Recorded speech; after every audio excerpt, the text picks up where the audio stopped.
समचरण सरोजम साधनीयां साधुं जगन्नितपाणिमण्डनं मण्डनानां तरुणतुलसीमाला कन्धरं कञ्जनेत्रं सदयगवलहासं विठ्ठलं चिन्तयामि जय जय ओ शुद्धे उदारे प्रसिद्धे अनवरत आनंदे वर्षतीये जय जय देव श्री गुरु अकल्पना कल्पतरु स्वसंवीत बीज प्ररोहणावणी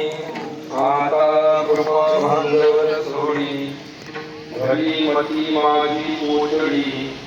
कळी ज्ञानपद्य जोडी थोराया दे लागी सेवक झालो तुमच्या धरवणीच्या चरणा अहो स्वामी तुकड्या देवा त्यावरी न करावा अभेद अनंत जगत आधार चराचरातील सगळी गुरु या चरणाचा आश्रय घेतात असा असणारा भगवान परब्रह्म परमात्मा त्या परमात्म्याचं रात्रंदिवस जो अधिष्ठाते देवता भजन करतो असे असणारे शंभू महादेव त्या शंभू महादेवाच्या महाशिवरात्रीच्या उत्सवाच्या महापर्व कालाचा औचित्य साधून